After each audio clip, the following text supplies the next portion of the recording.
Halo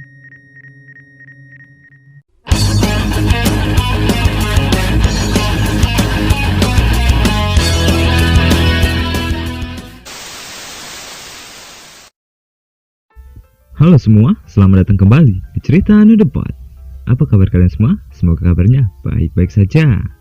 Di part sebelumnya, setelah kedatangan ketua sekte Lembah QQ yang tanpa basa-basi melancarkan serangan pedang Ki yang merobek formasi sekte 5 elemen serta mampu menumbangkan 2 botak, dia pun mengecam perbuatan sekte Gerbang Surga yang beraliansi dengan sekte lainnya yang sengaja bersekongkol hendak menjatuhkan Lembah QQ. Diceritakan bahwa mereka dahulunya adalah rekan, tapi mereka yang sekarang malah tunduk dan mau jadi pion kerajaan Xuanwu. Mengetahui musuh mereka dari berbagai sekte besar, ketua sekte Xuanwu terlihat sedikit khawatir dan mencoba mempersiapkan diri. Dia pun meminta agar Feng Xia membantunya untuk mengawasi keadaan Lembah QQ. Mendapat mandat yang besar, Feng Xia hanya bisa terdiam menyetujuinya. Kembali ke tempat tinggal Feng Xia, dia pun terlihat sedikit murung. Sang leluhur pun meminta agar Feng Xia untuk bersiap berkemas dan pergi dari tempat tersebut. Namun Feng Xia hanya terdiam membatu. Sang leluhur mencoba untuk menyadarkannya bahwa mereka belum sanggup untuk melawan satu kerajaan. Dan masalah Lembah QQ tidak bisa diselesaikan dengan tampang bodohmu itu. Feng Xia hanya meminta waktu untuk memikirkan langkah apa yang ia harus lakukan. Di tengah malam, Feng Xia melamun dan teringat kehidupannya di dunia nyata. Sebagai seorang manusia biasa yang memiliki kemampuan programmer yang ingin diakui dan dianggap sebagai pahlawan. Dia pun teringat dengan ucapan sang leluhur Chen Hai, bahwasanya dia memang manusia biasa yang belum mempunyai ranah tinggi. Namun melihat orang-orang Lembah QQ yang sangat mengharapkan bantuan darinya, hati kecilnya tak bisa mengabaikannya. Dalam lamunannya, sang pujaan hati tiba-tiba menyela dan mengatakan, "Jangan mati, jika kau mati siapa yang akan mengajakku makan?" Sembari memberikan isyarat bahwa dia akan mendukung semua keputusan yang akan diambil oleh Feng Xia. Dan telah diputuskan bahwa dia akan membantu Lembah QQ untuk menghadapi invasi dari kerajaan Xuanwu dan para sekutu. Sang leluhur yang telah menebak apa yang akan dilakukan Feng Xia berkata bahwa dia tidak akan menghentikannya. Dan kau terlihat mirip denganku ketika masih muda. Langkah apa yang akan kau lakukan untuk menghadapi kerajaan Xuanwu yang ranahnya berada di atasmu? Feng Xia dengan kepercayaan diri tinggi mengatakan bahwa dia punya caranya sendiri. Di suatu tempat terlihat Mo Yusu sedang memandangi arah yang dibuat oleh sekte 5 elemen dan terbongkar bahwa dia adalah salah satu mata-mata dari kerajaan Xuanwu. Wah, menarik nih. Berarti bukan hanya dia seorang, masih ada musuh dalam selimut lainnya. Mo Yusu berkata bahwa pengintaiannya akan segera berakhir. Namun dia pun dikejutkan dengan seseorang yang menepuk bahunya.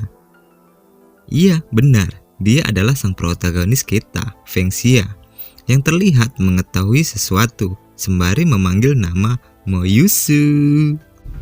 Melihat ekspresi Feng Xia, panik dong. Mau apa ini orang? Ucapnya dalam hati. Feng Xia dengan nada intimidasi langsung menjejalnya dengan pertanyaan. Apakah dia mau menjadi anak bayi? Mo Yusu yang tak tahu maksudnya pun bertanya-tanya. Feng Xia dengan senyum licik dan menggenggam tinju. Satu pukulan pun mendarat di muka Mo Yusu dan menjatuhkan satu atribut. Feng Xia terlihat senang karena dugaannya benar. Baguslah, keluar satu yang bagus. Belum puas, dia mencoba keberuntungannya lagi.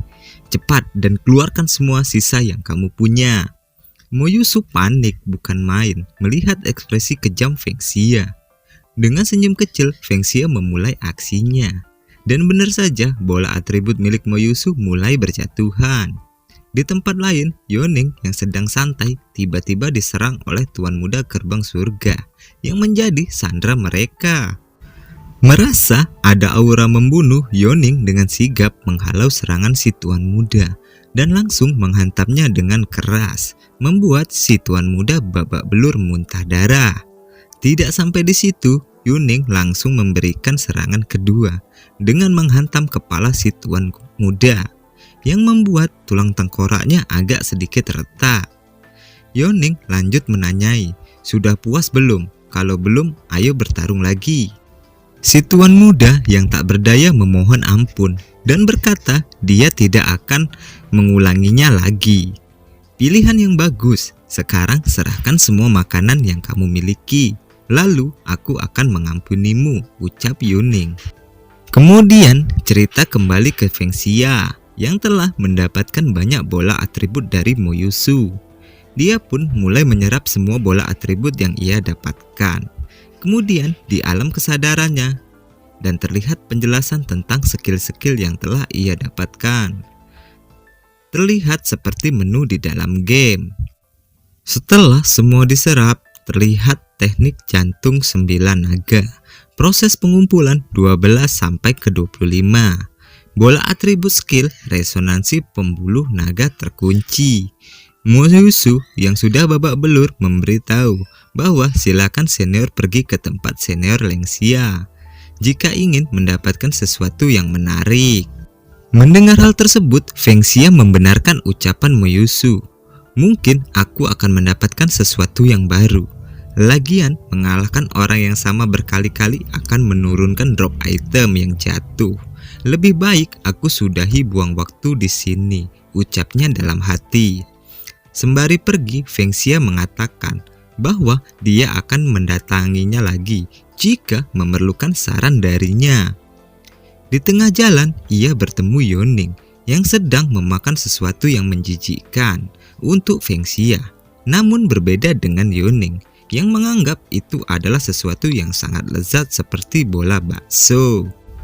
Yuning mencoba membaginya dengan Feng Xia, namun Feng Xia menolaknya dan bertanya dari mana dia mendapatkan benda tersebut. Yuning menceritakan bahwa benda tersebut ia dapatkan dari Tuan Muda Sekte Gerbang Surga yang mereka tawan.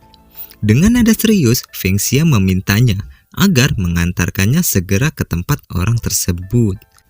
Dan dengan tergesa-gesa, Yuning menarik tangan Feng Xia dan berlari.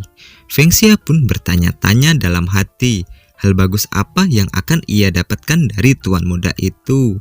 Dan kita akan lanjut di part selanjutnya. Salam cerita no debat.